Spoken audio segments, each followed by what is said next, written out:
This week's TLDR is a question that we've been asked a lot since we've been living in Korea. What is it like to be Muslim in Korea? So here's a little bit of background info on Korea. Nearly half of Korea is irreligious. Is irreligious a word? Yes. It means just not religious? They don't practice religion. Of the people that practice religion, Buddhism takes up around a little over 20%, Protestantism takes around 15%, and Roman Catholicism takes around 10% or so. I like how Buddhism is the most practiced religion here, yet there's like nothing vegetarian available for anybody. When it comes to being Muslim in Korea, there are around 45,000 ethnic Korean Muslims and around 150,000 practicing Muslims altogether. And that's actually a very, very small percentage. And it's not because Muslims aren't welcome here. It's just that Korea is overwhelmingly homogenous and it's just not very multicultural at all. In fact, for those of you that don't know, Korea is 97% Korean people. Compare that to the US, where roughly 5 to 8 million people are practicing Islam, and in Canada, where roughly 1 million people are, and consider that Canada has 15 million less people than South Korea. Less. It's Less. so crazy.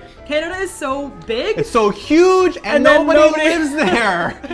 All the bears in the middle are like, Yes. that's okay, I'm a bear. Sorry. Stay out there. And the majority of the Muslim population in Korea are actually migrant workers, mostly from Pakistan or Bangladesh. But we do see a lot of people in Seoul, and they're usually exchange students. When it comes to practicing Islam in Korea, Muslims are free to practice their religion in Korea. There are no religious restrictions here. It might not be easy for you to practice Islam in Korea because there aren't really that many mosques here. There's a Seoul Central Mosque in Itaewon that's been around since 1976, and that's really the biggest, most popular one from what we've read. And they hold lectures in English, Arabic, and Korean. And there are other cities in Korea that also have mosques, like Busan, which we just came from, and there's Gwangju, there's Jeonju, and there's Daegu. I feel like there might be one in Ansan. I would guess that there might be. I just didn't actually look it up. Right, But I didn't Ansan's see that. another place where like a lot of migrant workers come to live, and it has such a cool multicultural feel to it. I took you for your birthday. Right. We went to Ansan and we had friends that used to live there. I feel like Ansan is like a really big foreign hub in Korea, and then in Seoul you're looking at Itaewon. Otherwise, you're going to find most of the things that you will need as a practicing Muslim in Itaewon. Now, Itaewon is a name you're going to see coming up a lot if you're looking for halal food and restaurants and mosques, and that's because it's the foreign neighborhood in Seoul, including Islamic Street, where you can find a lot of halal food. Also in Itaewon, you're going to find an Islamic preschool and elementary school, which is open to non-Islamic students as well. Yes, I heard there are non-Muslim students that are actually attending there. Okay, so what are some difficulties you might find if you're living in Korea and you're Muslim? I think one of the big ones is going to be food. Right. And going along with that is going to be MT, which is membership training, and also Hwaeshik, Which is like team building exercise, Nah. aka let's eat and get drunk together. like a meeting with your company. Right. So it depends on if you're at school or if you're working for a company. Now, the biggest problem you might find with Hwaeshik and MT is that drinking is really part of that culture, and you might feel pressure to drink, but you don't have to drink. We know lots of people that have gone to these things and don't drink. So whenever you're supposed to drink together, instead of putting alcohol in, you could have cider, you could have water instead. It's just the act of doing that together, that communal eating and drinking that you could do. And I should mention, cider is actually like 7-Up or Sprite. Yes, it's a sorry. soda. It's a Korean word. That's Yes, right, I just forgot. realized. Really, a lot of people feel like I can't go to these because I don't drink, but it is really about the bonding. Yes. So even if you tell people at the beginning, I don't drink, you don't have to be like, I'm religious and I don't drink.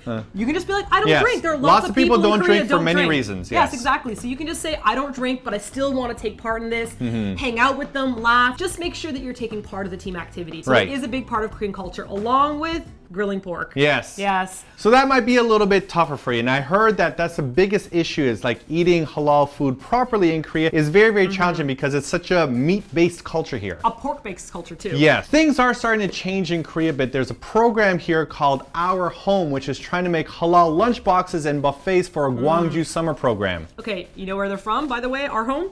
Ansan. There you go. That's right. Yes. And they're also trying to actually create in the Incheon International Airport. They're trying to have like a halal food place in the food court. Yes. Which is great because it's like an international airport. Exactly. So, yeah. And it's really important, I think, when it talks about like bringing it for the school, because Lee told us that a lot of her friends that she attended school with that were practicing Islam had a lot of difficulty and left after 6 months to a year because eating here was really challenging. Yeah, the biggest problem being here that if you're actually attending a university class in Seoul and you're staying in a dorm, you get up every morning and you go down to the cafeteria and they don't have anything that's halal No or meatless vegetarian options. or vegan. You eat what that's Like it. rice and bean sprouts? Allergies, forget about it. They give you one thing, that's your only option. Yeah. Now, remember, Yeah. this makes sense because as our earlier stat, Korea Right. is 97% Korean people. Very homogenous, but yes. if you're going to open up international school programs, you should probably Maybe you should think be about a little bit more sensitive to the needs of international Exactly. students. So what I'm gonna say is that if you are a practicing Muslim and you're coming to Korea for an international school program, make sure you get to know Itaewon. Okay, it is not the coolest Korean place to go to, Right. But they do have at least 4 grocery stores that sell halal food, as well as lots of halal restaurants, which means you got to get used to making your own food. Okay,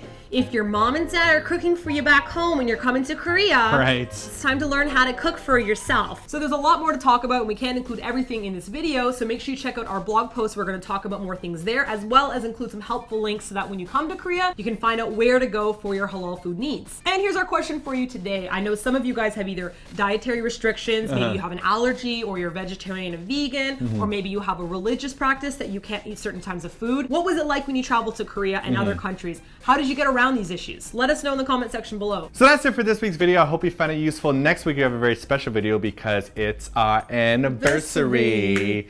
8-year anniversary. Are we gonna be in Korea? No. Where are we gonna go? We're going to Bali. Ooh, for our Anniversary. It's our anniversary. Where we're gonna say that we're not gonna film any videos, but we totally are because we're addicted to filming videos on our anniversary. I'm gonna learn how to cook a whole bunch of foods. On our anniversary. I'm so excited. I want to make lots of curries and I want to eat lots of cool foods and I want to get mee goreng. Anniversary.